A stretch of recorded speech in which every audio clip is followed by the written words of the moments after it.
Geopolityczny Inwestor. Geopolityka i Twoje prywatne finanse? Różne? Chyba nie. Mam nadzieję, że Wam się podobał pierwszy odcinek. Następny będzie już na Wbrew Cenzurze. Zapraszam. Roman Haider, Eurodeputowany FPÖ, największej partii prawicowej i partii w Austrii, która wygrała ostatnie wybory do Europarlamentu.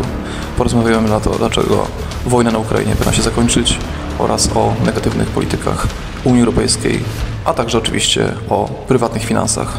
Zapraszam serdecznie. Michał Specjalski.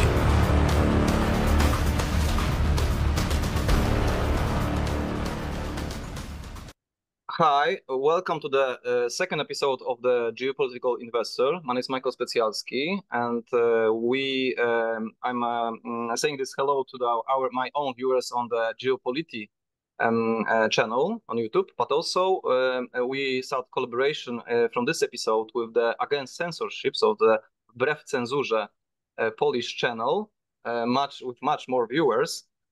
So this video is also going to be watched, of course, in Poland, but hopefully also in other countries. And we have the next German speaking and from German speaking countries guest today. But we're going to speak in English because my German and especially my Austrian accent of German language is not the best. Maybe it's going to be better, but not for now. But today we had an excellent guest, Mr. Roman Haider. Hello, Roman. Hello, Michael. And I'm sure your German is much, much better than my Polish.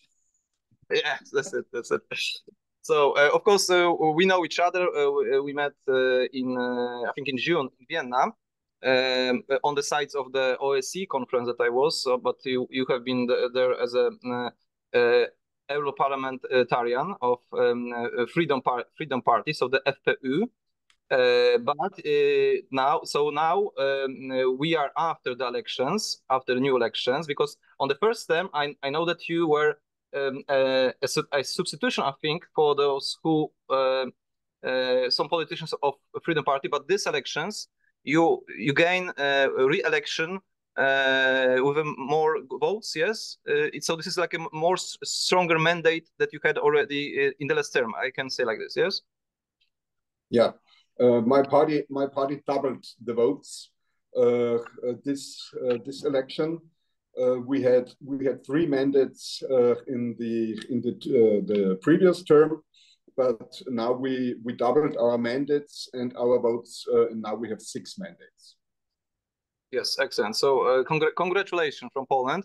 So I want to ask Roman to join this interview because it's not so often that Austrian politician and not the mainstream, we can say globalistic mainstream politicians from Austria is in Polish media, for sure not mainstream media. So this video is like an introduction for Polish viewers for Roman, but also for FPÖ. What is FPÖ? What is this party? Because not so much public opinion in Poland knows about this party. So I have some questions. I have a lot, but we have 40 minutes. So let's start. Beginning, I would like to give you the floor to say some few words about your history, about yourself, because I know that you are a person who went to the politics some time ago, but you have been a businessman, yes? Could you say some your background, where you're from, what is your background, how to go in the politics, why FPÖ and not the mainstream politics in Austria? Yeah, wishing you and your viewers a very warm hello from Austria. As you mentioned, my name is Roman Haider. I am, since my 19th, not birthday, but since I was 19, I'm member of the Austrian Freedom Party, FPÖ. I lost the picture now. Is this a problem or not? No, there is no problem. I only drank some water. No, I got it. Yeah. So don't worry about it. Yeah. I joined my party when I was 19. Now I'm 57, and from my professional background, I studied business administration in my home province in Upper Austria. The capital is Linz. the third biggest city of Austria, situated at the Danube. Upper Austria is in the northwestern province, with a long border with Czech Republic in the north and with Germany in the west. I come from a small village west of 20 kilometers west of Linz, and I worked as a business consultant for some 20 years before I received a mandate for the National Parliament in 2008. I was first chairman of the Tourism Committee in the first 5 years. I was 11 years in the National Parliament in Vienna, and then I was spokesperson on budgetary affairs. And the last 2 years I was for foreign affairs, spokesperson on foreign affairs. And this was the time between 2017 and 2019, when I decided to run for the European Parliament in 2019. And 2019, as we already mentioned, my party made 3 mandates, and I got the third one. So I'm member of the European Parliament since 2019. And this year, 2024, we doubled our mandates, and now we are, for a small country like Austria, we are a big delegation with 6 mandates. Austria has all in all 20 members in the European Parliament, and as I said, Freedom Party, my party, now has 6. I'm married. I have 3 children. They're all grown up, 1 daughter and 2 sons. I think you know my youngest son. He was with me when we met in Vienna in June.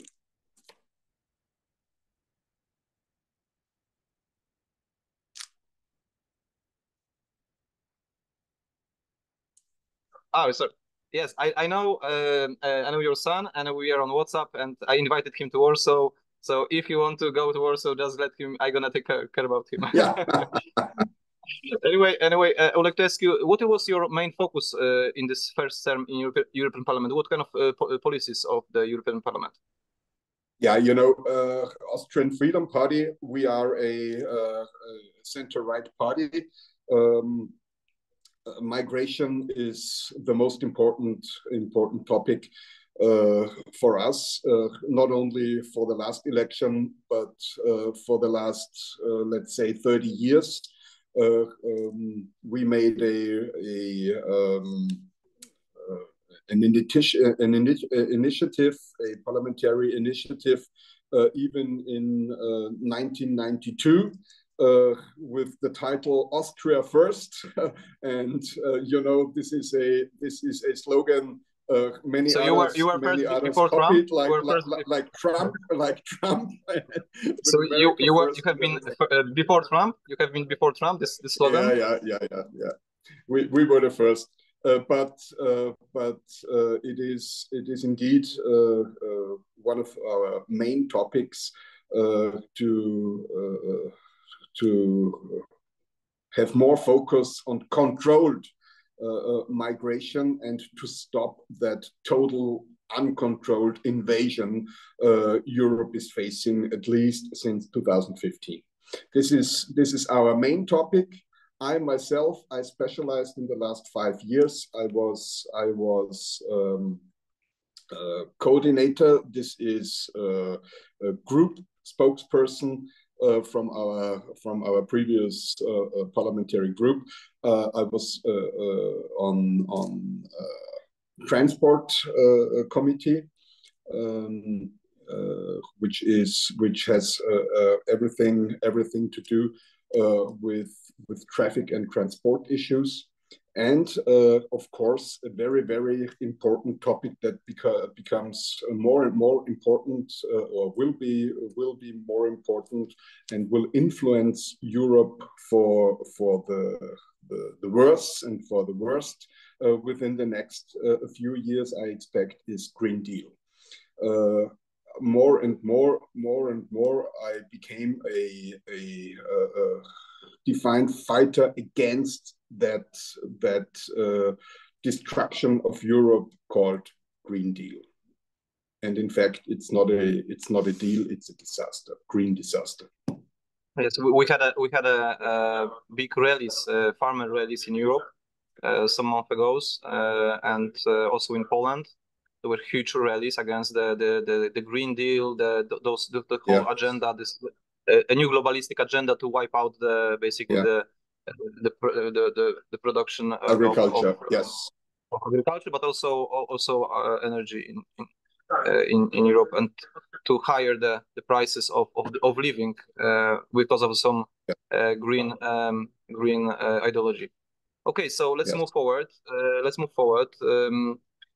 So what to finish these elections? What was the main topics that, because you have won the elections or you have, what kind of result you had in Austria? Which percent? As I said already, migration is the top migration. The top topic, Green Deal. But we have a very, very important topic, which is very, very important, especially for our voters. This is centralization and European integration. We want subsidiarity to win.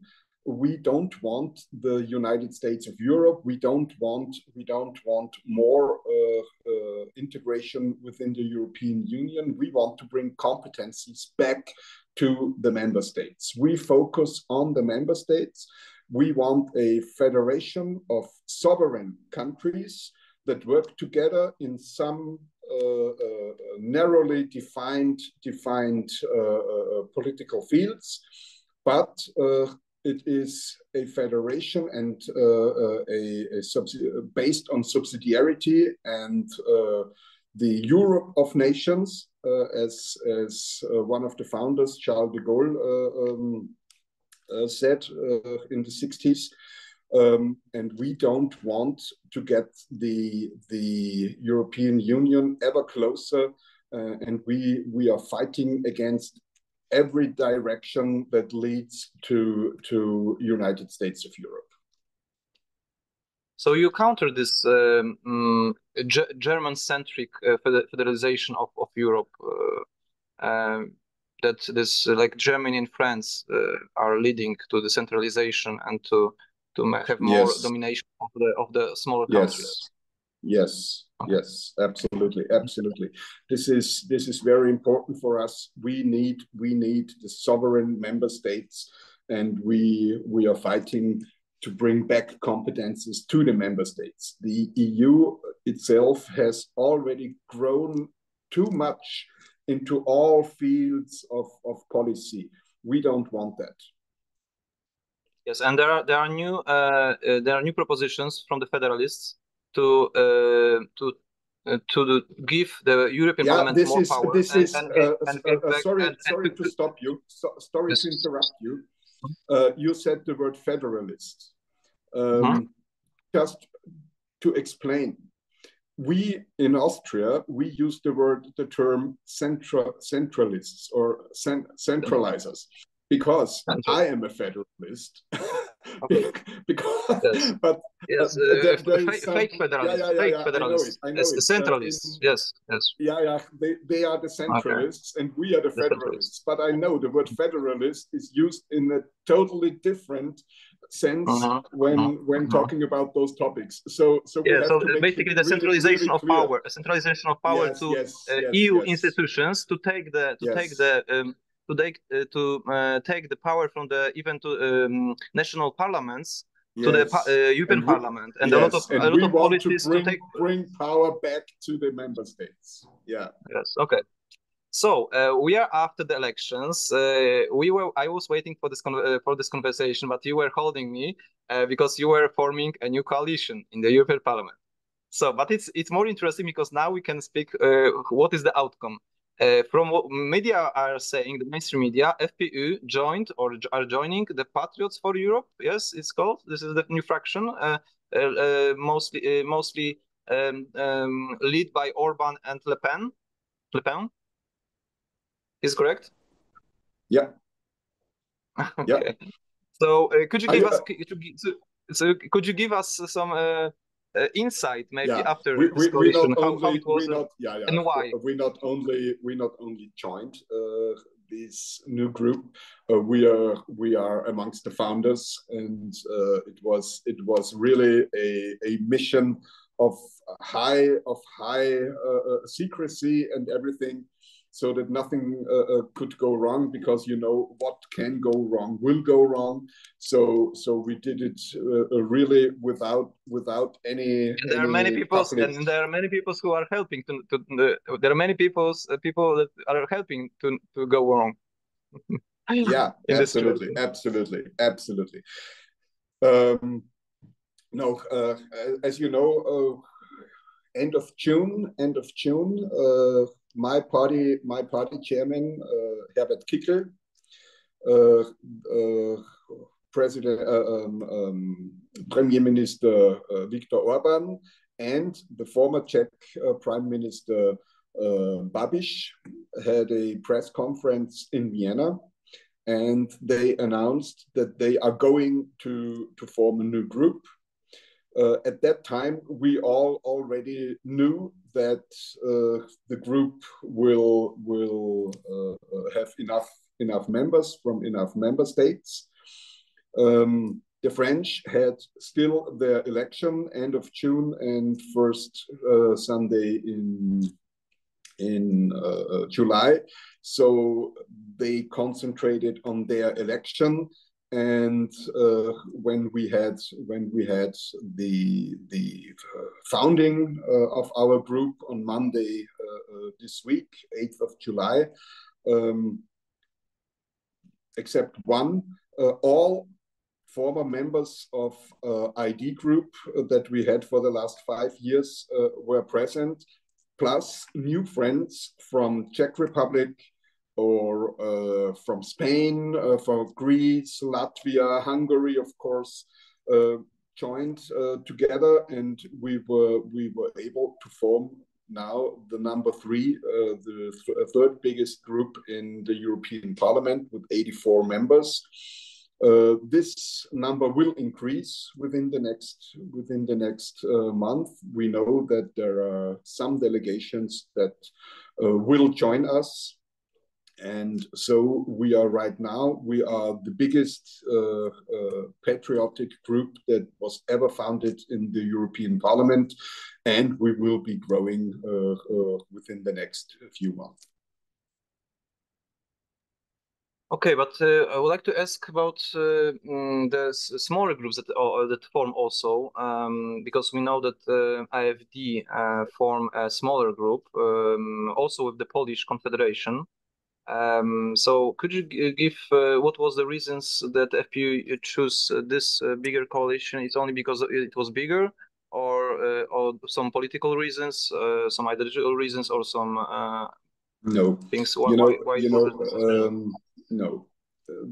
Rassemblement National from France, Lega from Italy, Vlaams Belang from Flanders, from Belgium, Party for Freedom from the Netherlands, and Austrian Freedom Party. Those 5 parties are, let me say it this way, we are the core. We have been the core of ID that we had, Identity and Democracy Group, that we had the last 5 years. And it was never, ever a question that one of us will leave the others. So we are a group within the group, have ever been. So it was never a question to leave this group. It is always a question for us to make our group bigger, but not to leave it for another group. So do you think there's possibility that there going to be some I don't know, that you're gonna maybe join, or this smaller group can join the Patriots of Europe? Because we know that from the last European Parliament there were some issues regarding between the Front National and the AfD. So do you see that there is some possibility that maybe not formal, but maybe there are going to be some voting coalitions with this fraction based on some mutual ideas? Voting coalition, I'm sure. And, you know, you should never say never. Anything can happen during time. Now it was not possible for us.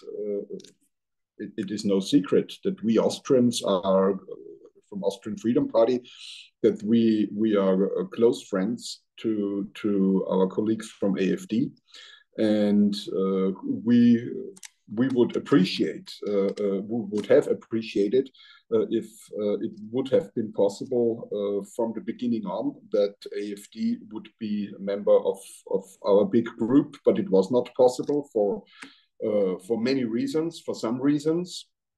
But you should never say never, and let's see what time brings. Huh? So our channels are always open. Okay. And so what about this Polish entity, the right wing entity Confederation? I know that you had some minor contacts with Confederation, but does this operate?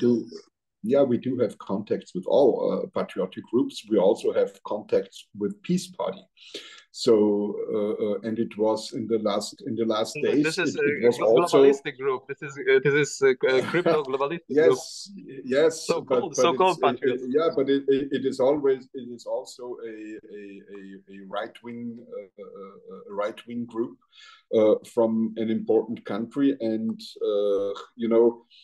Also parties can change for the better. So as I said, this is politics. You should never say never.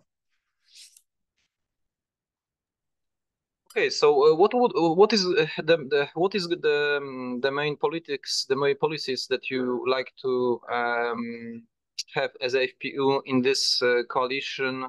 Because then you Alex said you had a third fraction, political fraction in European Parliament. So maybe you're gonna have more possibility to not only comment the mainstream politics in European Parliament, but maybe some to have really change in the policies.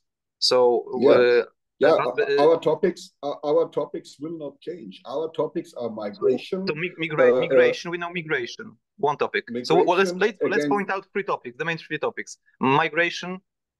So securing the migration to have yes.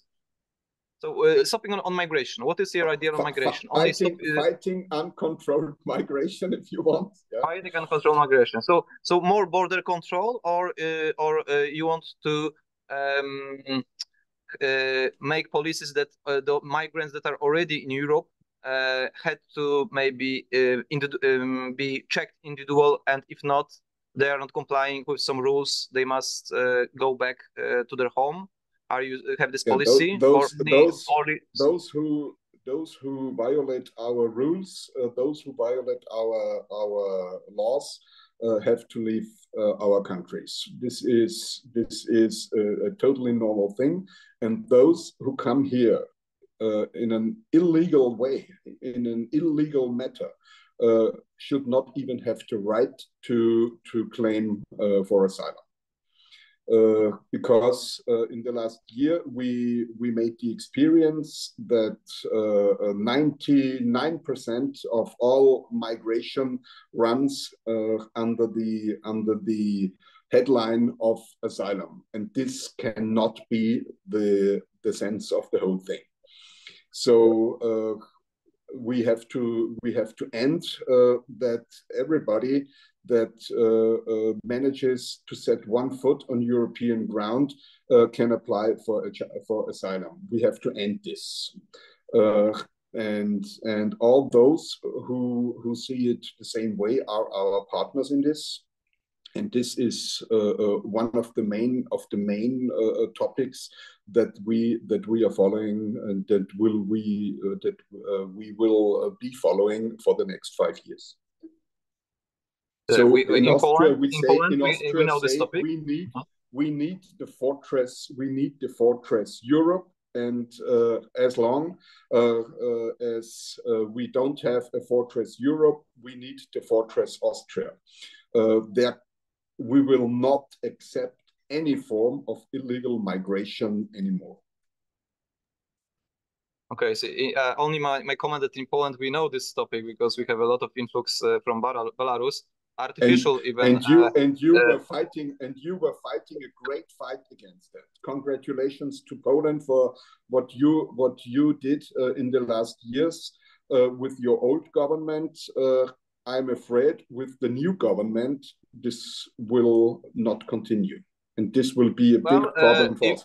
I can give a feedback that when the Peace Party was ruling and the civil platform was in opposition, they were of course like going with pizza and with bags of food to those asylum seekers. But now when they are in the charge, they change like mindset 100%, and they're saying we must secure our liberal values, and they're strict. But so it's like we can say that the seat when you're sitting, it's like determining what is your policy in the future. So the reality check that it's changing the views and ideology even from those globalistic liberal politicians. Okay, so yeah, let's talk about. We know about the Polish, the European. First of all, migration. What would be the two others? As I told you, it will be the same as it was during the election campaign. Second is Green Deal, and third is centralization. Okay. So what about the Green Deal? Because we have already European law, we have directives, but we also have the law that is already introduced like directly, because when you have the directive, we can change on the national level some of the implementation. But so what we can do? What is the ideas of FPÖ? What we can do? Are you want to have new directives, change of those directives, and change of those laws that are already passed? Yes, we have to do. There are two things we can and two things we must do. Yeah, all the directives and regulations concerning Green Deal have to be changed. We have to take back that absolutely stupid ban of combustion engines. We have to get rid of that renaturation law and all these laws that are destroying our agriculture and that are destroying our industry and are leading to deindustrialization of Europe and that are destroying our economy. We really have to get rid of that, and we really have to learn that we have no climate crisis. We don't have any crisis at all. Yes, it's getting warmer. It was 4 or 5 degrees warmer 1,000 years ago. Mankind always was able to manage that normal fluctuations in temperature. But the impact of us humans on the climate are with a so small amount of impact that all those measures of Green Deal are helping not helping nature or climate at all, but are destroying our wealth, and this has to come to an end. That destruction of Europe. So and the centralization. So you're gonna fight with this centralized agenda to move the power from the national parliaments to the European Parliament, yes, and to move some policies. No. Did I understand right? Not to move to the European Parliament, but from not to European move, level fight, to the because national level. Yes. Yes, because now the new agenda, they want to change the treaties. The centralizers want to change the treaties that still some policies that are on the parliament, on the national parliament level, and also there are some rules in the European law that national parliaments can block some policies. They want to discharge it and move the power to the European Parliament. So you're going to fight with these topics.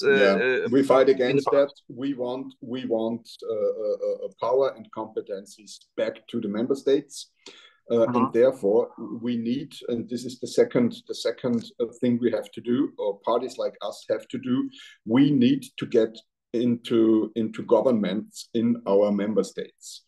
All right-wing parties that are against that centralization have to seek to come into their national, to be member of their national governments. You know, the last decisions on European level, the last decision still, thanks God, still lies in the hands of the Council. And we should do everything to fight those centralizers or federalists that you mentioned, to shift power from the Council to Parliament or to the Commission. That amount of power that is now in the hands of the Council should never been given to the Commission or to the Parliament, but parts of it should be given back to the member states. Okay, so we have like 4.5 minutes left. So I would like to ask 2 more questions. I hope we're gonna manage 3 questions. So maybe we're gonna manage like 1 minute for a question answer if you can. So my question is because we must say, because we have I'm calling this proxy war between the Russian Federation and the United States on Ukraine. This is my as a political scientist view on the situation. Yeah, so my question is, are you allowed to say so as a Polish media? Well, there is new law. There is a new law. I'm like on the edge of the breaking the criminal code here. So, but I'm taking the risk. I don't care. So, no, there is, because I can be convicted for 8 years if I as a espionage, because I can influence the public opinion for this fake Russian puppet ideology or whatever. So, but I don't know. I'm gonna say I have a good lawyer, so I'm gonna see. Maybe he's gonna have some work. No, I don't want to. If some prosecutors watch this, don't do it.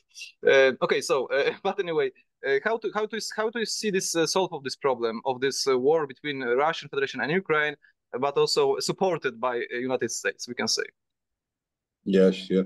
You know, as an Austrian, and especially from a right-wing Austrian from Austrian Freedom Party,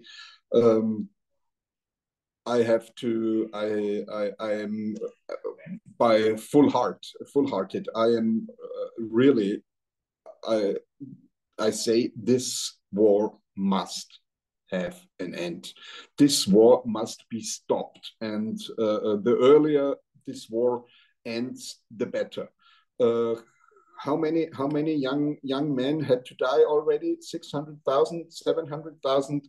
This killing of young people must immediately come to an end. Every billion that is sent to the to Ukraine, one of the most corrupt countries in the whole world. Every billion prolongs the killing of young men. So we really have to have a dialogue for peace, a real dialogue for peace. And Austria, to my opinion, as a neutral country, would have had the opportunity to be the place for peace negotiations, but the Austrian government, conservatives and Greens, the Austrian government failed within the last 2 years to present Austria as the place for peace negotiations. Okay, I would like to talk more about this topic, but we have only 1 minute and a half. So my last question, Roman, for you, because this is geopolitical investor. So I always, even if the politician, ask about investment, their private investment, because of the geopolitics, because of the changes, the influx of the migration. We have tensions in the Central Europe. So the investments may be different. So are you an investor? Are you or are you if you are, do you change your habits in investing, or how do you see Austrians invest? Is it change? Is an influence, or do you don't feel this? Because in Poland, on the eastern part of Poland, we can see there are some problems of investments regarding real estate. I'm doing international investments. For me, it's very good, but we have tension. So, what is the last minute you can say about how to see this investment topic? Yeah, this question would be a good question for my brother, who is a banker. You know, I'm just a businessman that went into politics. But the little amount of money that I have that I don't spend, I invest in real estate, as you mentioned. I'm a very conservative investor. I'm investing in real estate. As I said, real estate, and the second is gold. You never go wrong with gold. Just watch the price of gold for the last 100 years, 50 years, 20 years, 10 years, 5 years. With gold, you can never go wrong. I do not invest in investment papers or something like that. And I know that I am a real Austrian in not doing that, because Austrians are not investing in average. Yeah, the normal, typical mainstream Austrian does not invest into financial papers. Yes, I noticed that in Austria, when you especially are in the smaller villages, you can't pay sometimes with the card, with banking card. Yeah. You can pay cash. Yeah. Some cafes they don't like it. Yeah, we also have a saying, but it's in German: "Nur Bares ist Wahres." Only cash is the real thing. Mm-hmm. So my question is, because you are an Austrian, but it doesn't have any in common with the Austrian School of Economics, so that the banks should be only institutions to hold the money, and not to make artificial credit action. I think I realized in what direction your question was going. Yes and no. Of course, I know the Austrian School of Economics, Hayek and Mises. I said I was studying business administration many years ago. So I'm not an expert in this, to be honest. But when you see the policy of the European Central Bank under Christine Lagarde during the last few years, this is pure Keynesianism. And I'm strictly against that. So yes, when it comes to a decision, do we need more Austrian economics or do we need more Keynesianism? I say clearly we do need more Austrian economics. and you see in what situation that that policy of the European Central Bank led us. We had inflation rates in the last 2 years that normally we had after the 2 world wars. So that policy of quantitative easing, that policy of extending the amount of money is a fatal one. We have to stop that immediately. The European Central Bank, it is not the aim, or should not be the aim, and it is not the request that the member states have to for the European Central Bank to finance weak economies with Eurobonds. We have to look that the euro is a strong currency, and we have to make sure that deficit spending does not take over, because on the long run it will fire inflation. It will increase inflation, and inflation is always theft, taking money from the people. It is always theft done at the people. Yes, of course. And the second investment, because you said real estate. So my question would be, are you investing on the primary market, on the secondary market, or it's also in Austria? Or so you, for new constructions, or you buy some investments, the old ones, you make some flipping, so like changing? This is not. You would be disappointed, or I know you will be disappointed now. These are not the concerns I myself personally have. Okay. I was paying for my house where my family lives for the last 25 years, like every normal person does, and I'm trying to get to save some money to buy an apartment where my kids, that I can give over to my kids. I'm not anything like a big investor or something like that. I'm an absolutely normal small guy as anybody else, who has worked his whole life for his house, and if he's lucky, at the end of his life, he can give a house and 2 apartments to his 3 kids. This is my kind of investment. So I'm only gonna finish that. I'm envying you that you have a neutrality in Austria, because in Poland we don't have a neutrality, and Polish government is signing contracts with Ukraine that we're gonna help Ukraine with the fight with Russia. So the investors, the normal people living in Podkarpacie, so the Subcarpathian region in the east, the Lublinian region, are afraid not only that they're gonna lose money because the market is different, but they're gonna lose their homes and they're gonna be finished.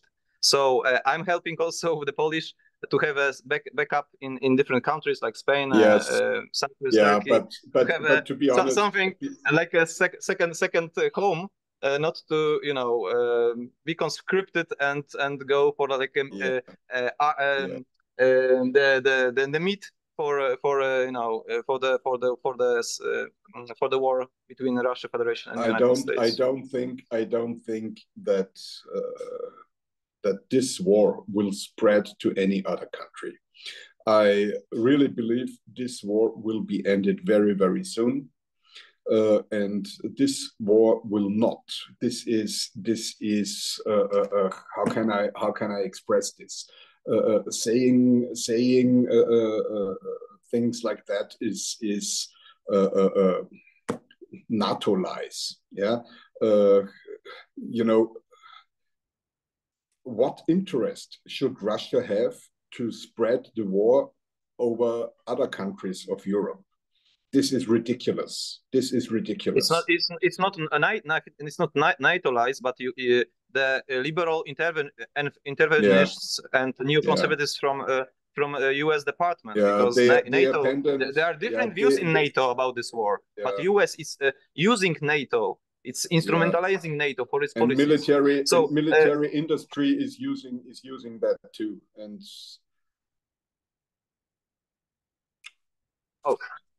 okay, so Roman, we're not going to go to this topic because it's a wider topic. So, but thank you very much for this conversation. It was interesting.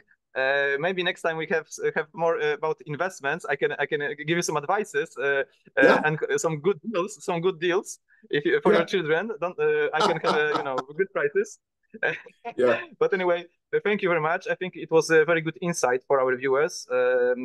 We had a guest from Austria, Roman Haider from FPÖ. European parliamentarian and a very nice guy, like we saw. Best greetings. So thank you, Roman. Best greetings from Austria to Poland. Thank you. It was a pleasure. Goodbye. Bye bye. Do widzenia. Putina wgnieciemy w ziemię. Prędzej czy później trafi tam, gdzie powinien trafić. Za kraty albo na cmentarz. Putin jest wrogiem ludzkości. Chcę to bardzo mocno podkreślić. W tych dniach, w tych tygodniach ważą się losy Ukrainy. I nie muszę nikogo przekonywać, że to znaczy, że także nasze losy się ważą. Każdy taki atak w przestrzeni publicznej, wsparcie putinowskiej narracji jest zdradą stanu. Taki plecak, czy taki sprzęt, posiadanie takiej plecaka bezpieczeństwa.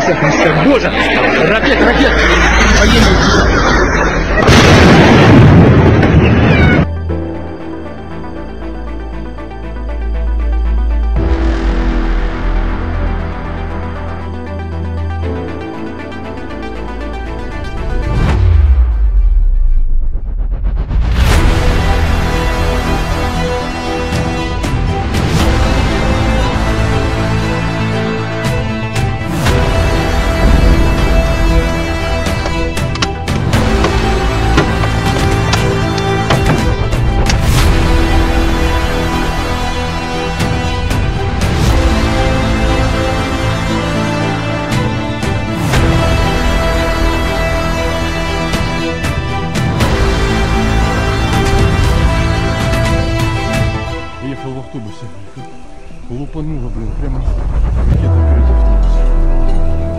Глох слегка. Вот наш глох. У нас это что? Все,